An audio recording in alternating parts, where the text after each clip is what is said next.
Bienvenue à Palaniedra Martino. Première question. À l'école, les élèves sont principalement assis pour vivre les leçons. De plus en plus de professions peuvent être exercées en étant assis devant un écran. Vos offres permettent aux enseignants et aux élèves de sortir de l'école. Pourquoi? Et à votre avis, les cours ont-ils lieu trop souvent à l'intérieur? Et quels sont les avantages des cours à l'extérieur? Moi, j'ai eu l'occasion de faire des études de sport. Et même pendant les études de sport, et notamment des études en activité physique adaptée et santé, on était assis. On était assis pour les cours, on était assis pour travailler, on était assis pour répéter. Et le paradoxe, c'est que pendant qu'on était assis, on nous disait que la sédentarité est un vrai problème de notre époque. Donc finalement, on se dit, tiens, mais si la sédentarité est un problème de notre époque, que pouvons-nous faire pour répondre à ce problème, pour penser autrement, pour chercher un modèle différent?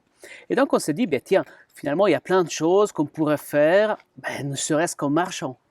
Puis, quand on regarde un peu, on s'aperçoit qu'on n'invente pas, on n'est pas en train d'inventer l'eau chaude, parce que apprendre en marchant, ou discuter en marchant, dialoguer en marchant, c'est quelque chose qui se fait depuis l'éternité. Ou alors, si pas l'éternité, en tout cas depuis les Romains, voire les Grecs. Aristote faisait déjà ça dans son gymnase. Donc, on s'est dit, tiens, on pourrait proposer aux élèves de faire une partie de leur travail en allant dehors. Donc en allant dehors et on travaille ensemble par groupe et on a monté un projet qui s'appelle Vos idées en balade. On avait fait ça avec le réseau École 21. L'idée étant qu'on puisse permettre aux élèves de prendre 45 minutes et puis de sortir, de chercher des idées, notamment pour leur établissement, qui font sens pour eux, pour améliorer leur bien-être à l'intérieur de l'école. Donc ça, c'est effectivement une problématique qu'on essaye de traiter avec ça. Dans la même ligne d'idées, c'est peut-être déjà plus connu aujourd'hui, il y a un projet qui s'appelle École Bouge, qui aujourd'hui est mené par Suisse Olympique, qui aussi mène plein de petites idées, plein de petites activités pour que l'école puisse être aussi un lieu où la personne n'est pas obligée d'être assise, simplement. Qu'on puisse redonner un espace aux personnes qui, ne serait-ce qu'ont besoin de se mettre debout et puis d'entendre parler debout ou de se déplacer pour apprendre. Donc la question, c'est comment faire en sorte que ça puisse devenir une nouvelle normalité, ce genre de pratique.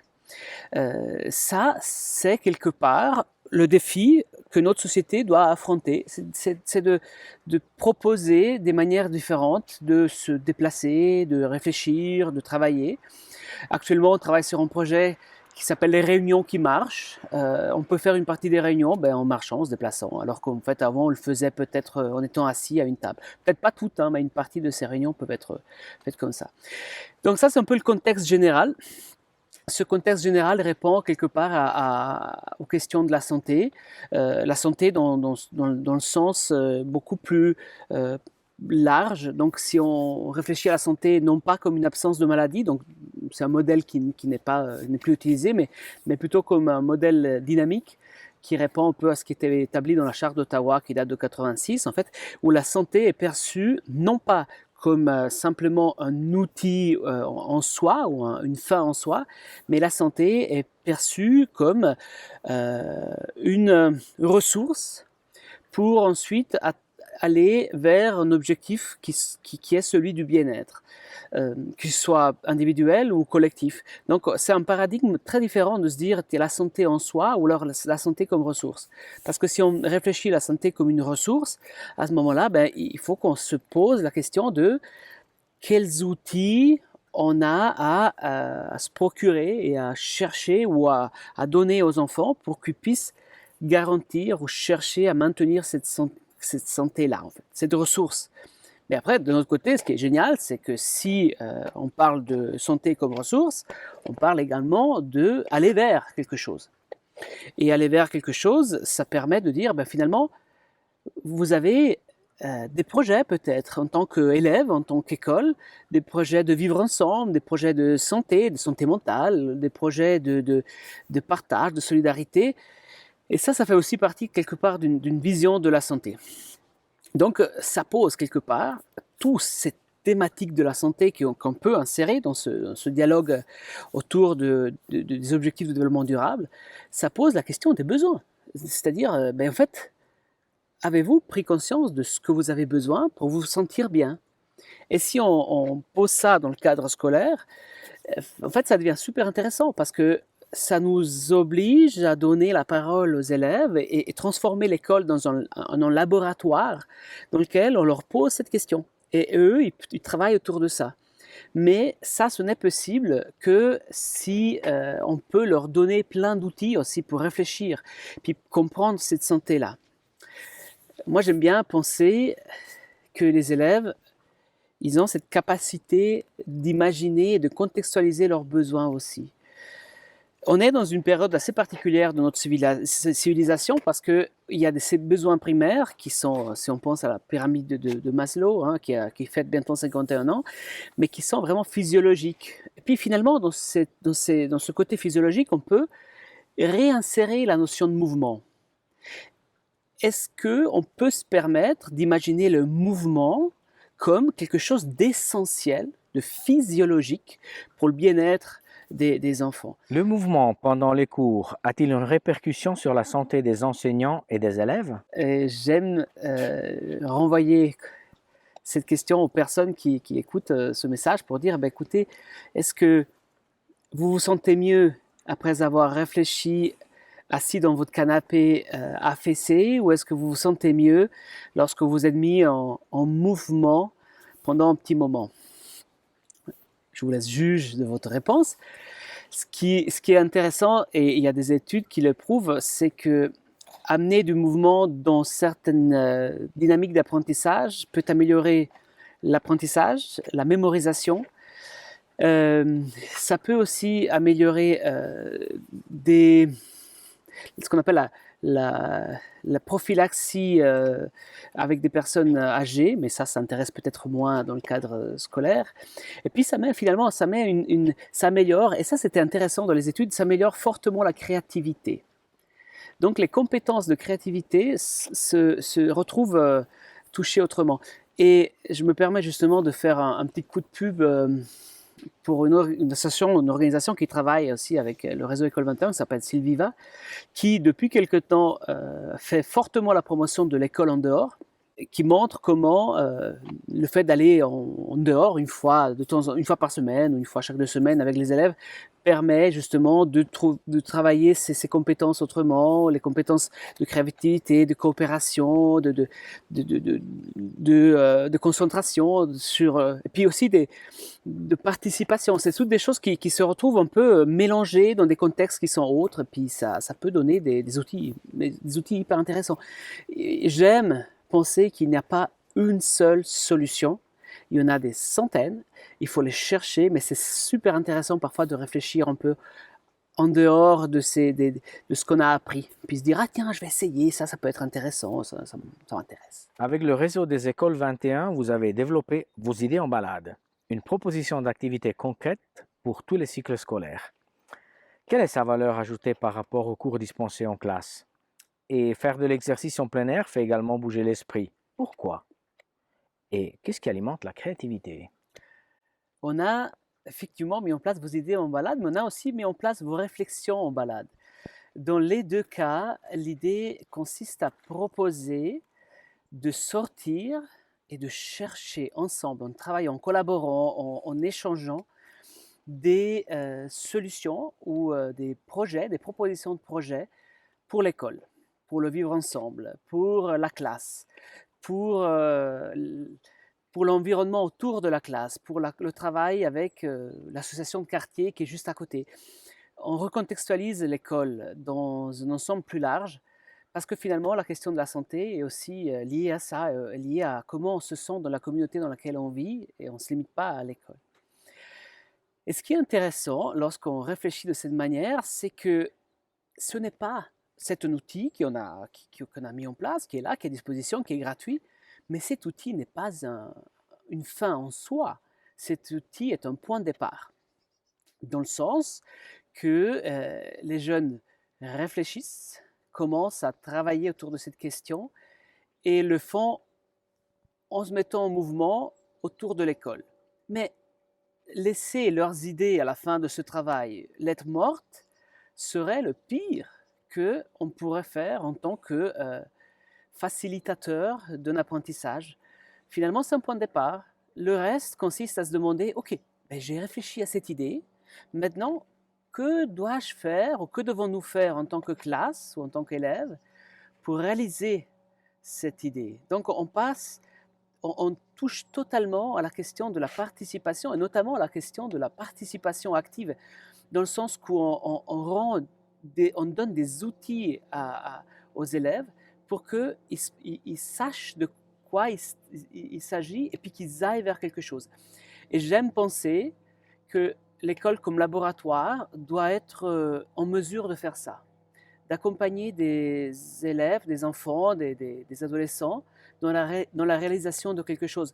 La participation conseil est tout à fait est une partie, mais lorsque moi, jeune, je m'aperçois que ma parole compte et on me donne ensuite les outils pour que cette parole devienne un projet et que ce projet devienne réalité, ben à ce moment-là, je me sens part de quelque chose. Je deviens citoyen, je deviens actif, je deviens acteur de quelque chose. Et c'est ce parcours qui est fabuleux dans le sens où on s'aperçoit que, ben, en fait, ce qu'on a de la main, ce sont des outils. J'adore aussi faire le parallèle entre le monde du travail et le monde scolaire. C'est fascinant à quel point dans le monde du travail, tout fonctionne par projet. Alors, tout peut-être pas, mais beaucoup de ce qu'on fait fonctionne par projet. On a un projet, on travaille, on réfléchit avec des gens, puis on arrive, puis on concrétise ce projet-là. Puis à la fin, on est content parce que ben, on a atteint nos objectifs.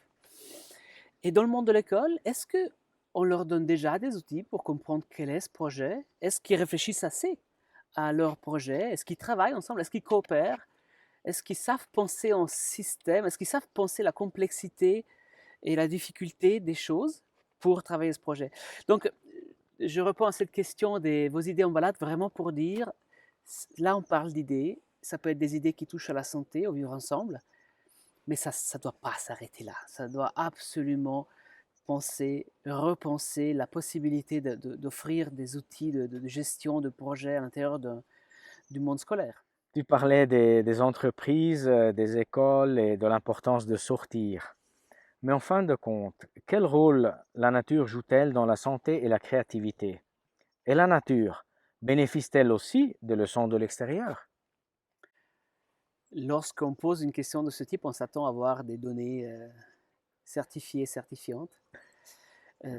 J'ai envie de vous renvoyer à un site qui est très bien fait et qui fait justement la promotion de l'école en dehors, à l'extérieur, fait par la Fondation Sylviva. Vous trouverez plein d'informations, et notamment des informations par rapport à des études qui expliquent de quelle manière le travail à l'extérieur peut bénéficier à ce que les élèves font.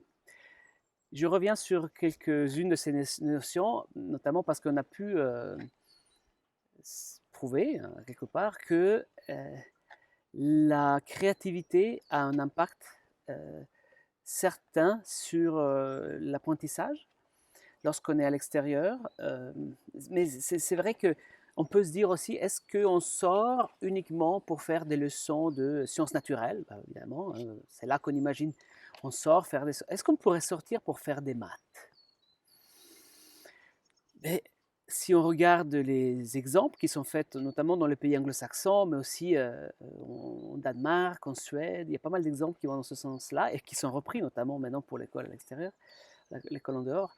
Eh ben oui, on peut faire des maths, on peut faire beaucoup de maths à l'extérieur. Après, ça dépend forcément du moment de l'enseignement. L'université, on peut aussi, peut-être ça change un peu.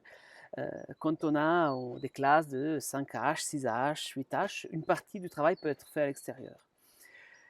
Et ce qui est fabuleux, c'est que parfois, ça rend visible et concret des concepts qui n'étaient pas jusque-là. Ça, c'est pour les maths. Mais moi, j'aime penser, et puis il se trouve que ce que j'ai appris, ça va aussi un peu dans le même sens, que la nature n'a pas forcément d'opposition. Parce que là, lorsqu'on pose une question de ce sens-là, on a l'impression que nous, on est là, la nature est devant nous, on rentre dans la nature, on repart vers nous. On fait cette opposition culture-nature. Et puis, lorsqu'on travaille avec des enfants, parfois on s'aperçoit que on leur donne un espace de liberté lorsqu'on les laisse évoluer dans la nature. Il faut par contre imaginer qu'on se prive de notre contrôle.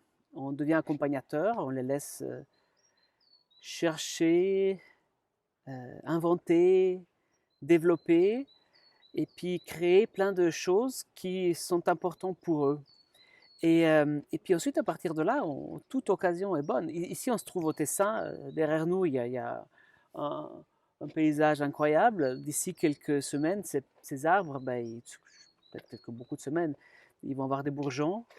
Eh ben, c'est l'occasion de me poser une question par rapport à ces bourgeons. Mais cette eau, elle vient d'où? Et je rends concret. Et là, je reste par contre dans les sciences naturelles. Mais je pourrais aussi imaginer que je dois calculer une pente. Il y a une montagne, je peux imaginer que je dois calculer une pente. Je mobilise mes compétences en mathématiques. Je peux me poser des questions aussi qui touchent à l'économie de cet endroit, et ainsi de suite. Donc en fait, et je pense qu'il y a plein de gens qui le font déjà, si on décloisonne l'école pour l'amener à l'extérieur, on recrée une sorte d'équilibre entre l'apprentissage et la vie dans un environnement qui est externe à celui de la classe. Et les élèves, ils trouvent aussi leur équilibre là-dedans. Parfois, apparemment, d'après les témoignages, parfois ils font un peu plus de temps, mais ça marche plutôt bien. Ophélia Disly-Jeanneret, qui est maintenant la directrice du service des sports de la ville d'Yverdon-les-Bains, qui d'ailleurs fait un incroyable travail autour de la question de santé et puis de la promotion de la santé pour la population, et je parle bien de santé, pas de sport dans ce cas-là, qui a fait son doctorat sur ce thème, notamment en travaillant avec Macolin, et qui avait cherché à comprendre si des classes qui avaient une partie de leur cours à l'extérieur perdaient du temps par rapport à des classes qui étaient complètement en classe en fait. Et il se trouve que le résultat est très intéressant, c'est que non seulement ils ne perdaient pas de temps, c'est-à-dire qu'ils arrivaient quand même à avoir les mêmes connaissances à la fin de la semaine, à la fin de la période, mais en plus sur ce qui était les fonctions de créativité, eh ben, ils étaient meilleurs parce qu'ils faisaient plus appel à cette créativité en étant à l'extérieur. Dans votre proposition, la participation est une compétence essentielle. Comment cela se fait-il et pourquoi la participation est-elle importante pour le développement durable? Lorsqu'on prend les 17 objectifs du développement durable, le troisième, c'est la santé et le bien-être. Si on pense à la santé et qu'on essaye d'arriver à la substance de cette santé-là, comme on a eu l'occasion de le dire, on arrive à ces questions des besoins, qu'ils soient individuels ou collectifs, dans l'ensemble qui est celui qui représente la communauté. Lorsqu'on parle des déterminants de la santé, il y a justement ce cercle qui contextualise dans quelle situation je me trouve socialement, donc le contexte social. Si je veux avoir un impact sur ce point-là, donc finalement sur mes besoins et puis sur la réalisation de mes besoins, soit tout va bien et puis il n'y a pas de discussion, mais s'il y a des petites choses à faire pour que je puisse amener un outil, un discours, il faut que je puisse participer. Et il faut que cette participation soit réelle, effective. Il faut que la personne se rende compte qu'elle part d'un point A à un point C, qui est celui où ce qu'elle a pensé puisse se réaliser. Ce parcours, quelque part, doit être encadré, si on veut, ou facilité, mais ce parcours est une réalisation incroyable, parce que le jeune qui arrive à imaginer que pour son quartier, je ne sais pas, il se dit, nous on a l'impression que dans notre quartier, il manque des poubelles, ou il manque des containers pour jeter le recyclage, et qu'ils se disent, ok, allons-y, on travaille là-dessus, qu'ils réfléchissent, qu'ils écrivent une fiche, qu'ils écrivent un projet, qu'ils se posent la question de savoir combien d'argent ils ont besoin, qu'ils contactent la communauté pour savoir si effectivement ça correspond à un besoin. Et tout ça fait que eux, ils mobilisent une quantité de compétences incroyables parce que non seulement ils participent, mais en plus ils sont créatifs, en plus ça s'insère dans une compréhension, une mobilisation de connaissances qui est beaucoup plus large. Donc il y a un peu tout ça qui se met en place. Et lorsqu'on pense les compétences au développement durable, justement, tout ça s'imbrique. Et la participation, finalement, elle est fondamentale, mais elle s'insère dans tout ça. Mais elle peut être pas à elle toute seule si derrière, on ne crée pas les espaces pour que ça puisse se passer vraiment. Ce qui peut être fabuleux aussi, c'est de dire, je donne un exemple tout bête, hein, mais c'est de sortir de la classe, de contacter une association de personnes âgées dans le quartier, et puis dire, écoutez, est-ce que vous auriez des besoins, des choses qu'on pourrait faire pour vous? Et puis à partir des besoins de ces personnes, de collaborer avec eux pour arriver finalement à créer ce projet. Et je pense qu'il n'y a rien de plus beau que quelque chose qu'on a fait soi-même. Parce qu'on le valorise autrement. Et si on arrive à donner aux enfants le goût de faire soi-même, en collaborant avec les personnes, en tenant compte des ressources, en sachant la valeur que les choses ont autour d'eux, ben finalement, on leur apprend quelque chose d'énorme. Mais il faut pouvoir créer cet espace. Si on ne crée pas cet espace, ben finalement, ils seront des consommateurs de savoir et ils arriveront rarement à activer.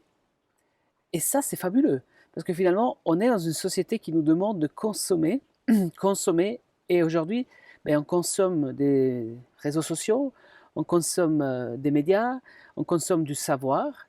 Mais là où les choses changent de valeur, c'est lorsque non seulement on consomme, mais on se positionne par rapport à ce qu'on a consommé, on se dit, et moi, avec tout ça, quelles sont mes valeurs, quels sont mes besoins, et qu'est-ce que j'en fais?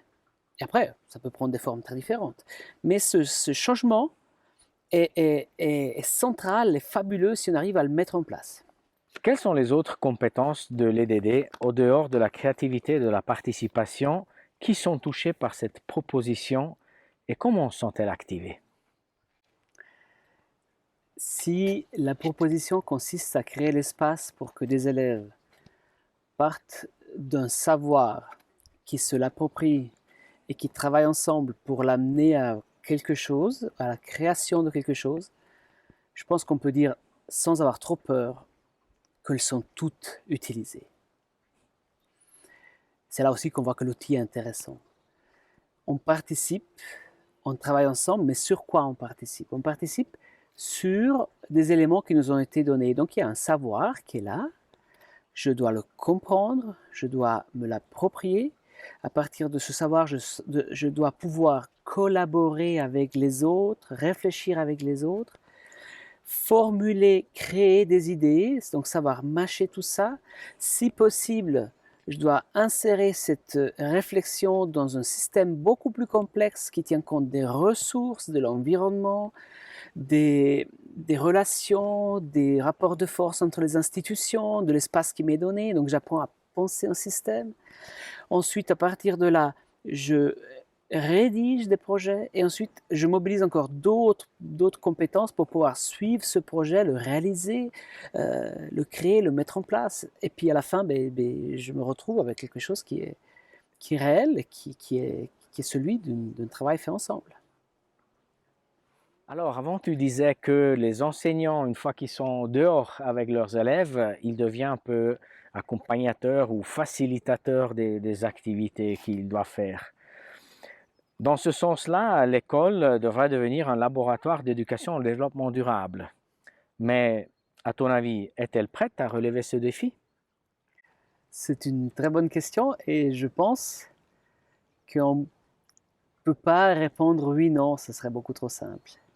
Tout d'abord parce que l'école n'est pas un ensemble uniforme et elle est composée par des personnes différentes, avec des sensibilités différentes, et puis avec des libertés différentes aussi selon les instituts, les collaborations, le moment et les budgets et les directeurs et les directeurs des directeurs. Par contre, ce qui est sûr, et ça je me plais à penser que c'est sûr, c'est que il est de notre devoir d'adultes de mettre en place le plus possible pour apprendre aux enfants à gérer le monde complexe dans lequel ils vont évoluer. Et ce monde va leur demander de faire appel à plein de compétences qui se trouvent notamment dans le développement durable, parce que, on le dit, on est en 2021, à cette vitesse, avec ces ressources, il faut mettre un sacré coup de frein au monde dans lequel on vit, au mode de vie, à l'utilisation des ressources. Et ça, c'est pas nous qui allons le faire. Moi, je pense pas que dans 50 ans, je serai encore là pour faire tout ça. Mais eux, oui. Et eux, ils doivent apprendre à faire tout ça. Parce qu'il n'y a pas le choix.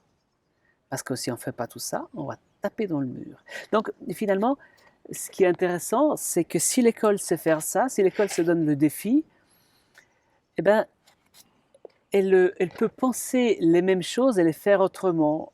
Et lorsque je travaille avec des élèves et je leur donne la possibilité d'imaginer un projet, une des premières questions que je dois me poser, c'est est-ce que ce projet doit effectivement se réaliser? Est-ce que je dois atteindre cet objectif? Est-ce qu'à la fin, j'ai la pression de réussir? Est-ce que la seule valeur est la réussite? Eh bien, finalement, c'est hyper intéressant parce que si je regarde seulement le produit final, peut-être qu'il est décevant. Mais si je regarde le parcours qui a été fait pour arriver à ce produit final, eh ben, il peut se passer plein de choses. Ça m'est arrivé une fois à la maison, je suis rentré avec une vidéo faite par des élèves, et puis ma compagne m'a dit bon, on a déjà vu des vidéos comme ça. Et elle a raison, on avait déjà vu des vidéos comme ça. Par contre, ce qu'elle n'a pas vu, c'est comment ils ont pensé, comment ils ont échangé les idées, comment ils ont collaboré, comment ils ont pris en main les techniques pour faire la vidéo. Voilà, tout ça, on ne le voit pas. Alors l'enseignant le voit, et est-ce que c'est peut-être l'enseignant qui doit apprendre à valoriser encore plus tout le parcours parce que c'est en valorisant le parcours, en mettant des mots sur cette valorisation-là, finalement, que les personnes qui donnent les budgets se rendent compte que des choses se passent. Voilà. Après, le résultat, si les choses sont bien faites, parfois il est là, parfois pas. Est-ce vraiment important? Parfois oui, parfois non. Parfois on fait juste des exercices, donc voilà.